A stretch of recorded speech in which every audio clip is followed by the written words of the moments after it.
আসসালামু আলাইকুম বন্ধুরা। আমরা প্রতিদিন যেসব টি-শার্ট করি সেগুলো কি শুধু কাপড় দিয়ে বানানো হয়?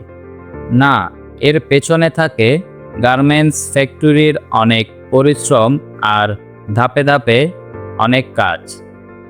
একটা সাধারণ কাপড় কেটে সেলাই করে আয়রন ও প্যাকিংয়ের মাধ্যমে তা রূপ নেয় একটি সুন্দর টি-শার্টে। আজকের ভিডিওতে আমরা দেখব কিভাবে গার্মেন্টসে একটি টি-শার্ট তৈরি হয় শুরু থেকে শেষ পর্যন্ত। প্রতিটি ধাপে মেশিন আর দক্ষ শ্রমিকের নিখুঁত কাজে। চলুন দেখিনি টি-শার্ট তৈরির এই চমৎকার প্রক্রিয়াটি। এই ধাপে টি-শার্ট তৈরির জন্য কাপড় বিছানো হচ্ছে স্তর আকারে। একাধিক লেয়ার একসাথে ছড়িয়ে তৈরি করা হচ্ছে কাটিংয়ের জন্য। প্রস্তুত ফেব্রিক শীট কাপড়ের উপর প্যাটার্ন স্প্রেড করে সেটাকে ঠিকমতো ফ্ল্যাট করা হচ্ছে। তারপর প্যাটার্ন অনুযায়ী মার্কার পেপার বসিয়ে কাটার জন্য মার্কিং শুরু হলো। মার্কিং অনুযায়ী কাপড় সুন্দর করে কাটতে শুরু হলো।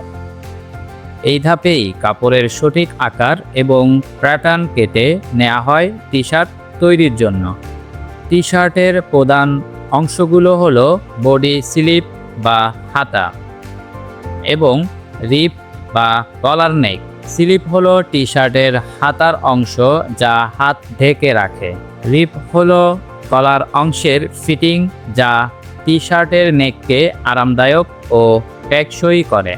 এখন কাটিং শেষ, শুরু হলো সুইং সেকশনের কাজ। এখানে কাটিং করা কাপড়গুলো দিয়ে টি-শার্টের বিভিন্ন অংশ সেলাই করা হয় যাতে একটি সম্পূর্ণ পোশাক তৈরি হয়। কিভাবে দক্ষ কারিগররা মেশিনের সাহায্যে নিখুঁত সেলাই করছেন। সুইং সেকশনে প্রথমেই ইনপুট টেবিলে ব্যাক ও ফ্রন্ট পার্ট মিলানো হয়। এরপর ধাপে ধাপে শুরু হয় সেলাইয়ের কাজ। এখন করা হচ্ছে শোল্ডার জয়েন্ট।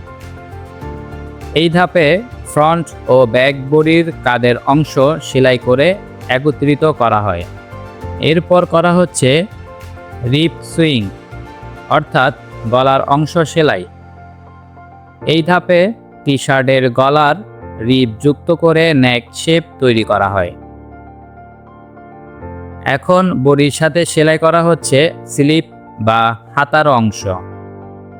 এই ধাপে স্লিপ যুক্ত করে টি-শার্টের হাতা সম্পূর্ণ করা হয়। এখন করা হচ্ছে সাইড সিম সেলাই। এই ধাপে বডির দুই পাশ সেলাই করে টি-শার্টের মূল গঠন সম্পূর্ণ করা হয়।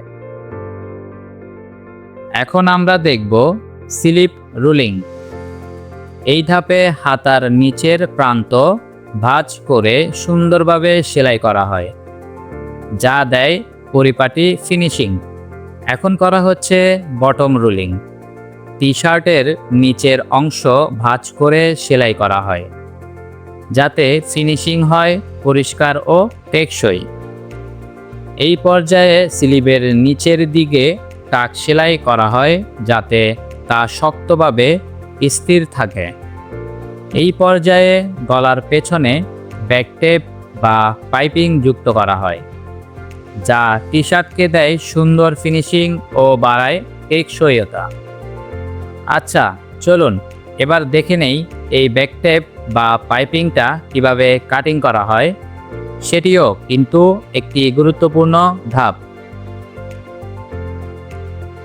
এই পর্যায়ে ব্যাকটেপের উপরে ব্যাকটেপ সেলাই করা হয় যা টি-শার্টের গলার অংশকে শক্তিশালী ও টেকসই করে। এখন প্রায় আমাদের টি-শার্ট প্রস্তুত। লেবেল লাগানোর জন্য প্রথমে মার্কিং করা হচ্ছে। এরপর হিট সিল মেশিনের মাধ্যমে গরমে চাপ দিয়ে সাইজ লেবেল স্থায়ীভাবে বসানো হচ্ছে। সেলাইয়ের সম্পূর্ণ কাজ শেষ হওয়ার পর অভিজ্ঞ এক কোয়ালিটি ইন্সপেক্টর প্রতিটি টি-শার্ট খুব যত্ন সহকারে পরীক্ষা করেন। সেলাই, মাপ ও গঠন সবকিছু নিখুঁতভাবে ঠিক আছে কিনা তা নিশ্চিত করা হয়। লক্ষ্য একটাই, গ্রাহকের হাতে যেন যায় একদম মানসম্পন্ন একটি পরিপূর্ণ টি শার্ট। কোয়ালিটি চেক শেষ হলে বডিটি পাঠানো হয় আয়রন সেকশনে। এখানে প্রতিটি টি শার্ট ভালোভাবে আয়রন করে ভাঁজ মুক্ত ও পরিপাটি করা হয়, যেন প্যাকিংয়ের আগে তা হয় একদম নিখুঁত ও দৃষ্টিনন্দন। আয়রন প্রক্রিয়া শেষ হলে একজন দক্ষ কিউসি বডিটিকে ফাইনালভাবে চেক করেন।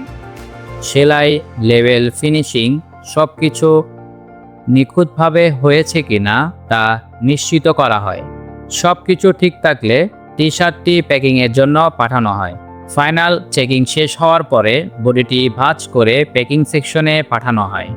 সেখানে প্রতিটি টি শার্ট সুন্দরভাবে ভাঁজ করে প্যাকেজিং করা হয়, যাতে এটি নিরাপদে গ্রাহকের হাতে পৌঁছায়। এই ছিল টি শার্ট তৈরির পুরো যাত্রা। আশা করি ভিডিওটি আপনার জন্য তথ্যপূর্ণ এবং উপভোগ্য হয়েছে। ভিডিওটি ভালো লাগলে অবশ্যই লাইক দিতে ভুলবেন না এবং নতুন আপডেট পেতে আমাদের চ্যানেলটি সাবস্ক্রাইব এবং ফলো করুন। আপনাদের ভালোবাসা ও সমর্থনের জন্য অনেক ধন্যবাদ।